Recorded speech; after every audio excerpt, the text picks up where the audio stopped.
ഈശോയുടെ ആശീർവാദം സ്വീകരിക്കാം.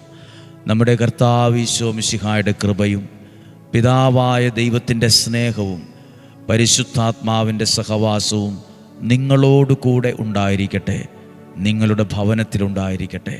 ഇന്ന് ഈ വചനത്തിൽ കേട്ടൊരു കാര്യമുണ്ട്. അങ്ങയുടെ വചനത്തെ ധിക്കരിക്കുന്നവർ തട്ടി വീഴുന്നു. എന്നാൽ അതിൻ്റെ നേരെ മറുവശം, അങ്ങയുടെ വചനത്തെ സ്വീകരിക്കുന്നവർ എവിടെയും തട്ടി വീഴുകയില്ല. കാരണം വചനം പാദങ്ങൾക്ക് വിളക്കായി മാറും, വഴികളിൽ വെളിച്ചമായി മാറും. തട്ടി വീഴാൻ ഇടവരുകയില്ല. നിങ്ങളെ മനസ്സുകൊണ്ട് അനുഗ്രഹിച്ചു പ്രാർത്ഥിക്കുന്നു. നിങ്ങളിപ്പോൾ ഏതെങ്കിലും ഒരു വിഷയത്തിൽ ഭാരപ്പെടുന്നുണ്ടോ?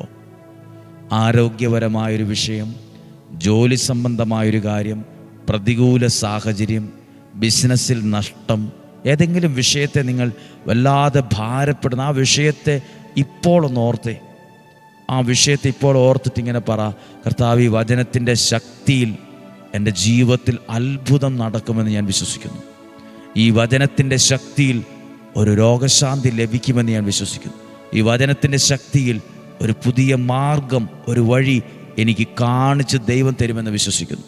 ഒരു ദോഷവും നിനക്ക് വരില്ല, ഒരു തിന്മയും നിനക്ക് വരില്ല, ഒരനർത്ഥവും നമ്മുടെ കൂടാരത്തെ തൊടുക പോലുമില്ല. ഇങ്ങനെ പറഞ്ഞ് പ്രാർത്ഥിച്ച് മനസ്സുകൊണ്ട് നിങ്ങളെ അനുഗ്രഹിച്ച് പ്രാർത്ഥിക്കുന്നു. ഇപ്പോഴും എപ്പോഴും എന്നേക്കും ആമേൻ. ദൈവം അനുഗ്രഹിക്കട്ടെ. ഈ വ്യാഴം വെള്ളി ദിവസങ്ങൾ പ്രാർത്ഥനയുടെ ദിവസങ്ങളാണ്. ദൈവം സഹായിക്കട്ടെ. നല്ലൊരു ദിവസം ഈ ചൊവ്വാഴ്ച നിങ്ങൾക്ക് ആശംസിക്കുന്നു. ദൈവം അനുഗ്രഹിക്കട്ടെ. സാധ്യമായ എല്ലാവർക്കും അയച്ചു കൊടുക്കണം, പ്രാർത്ഥിക്കണം.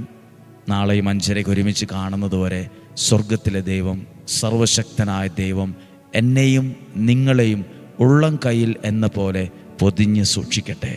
ആമേൻ.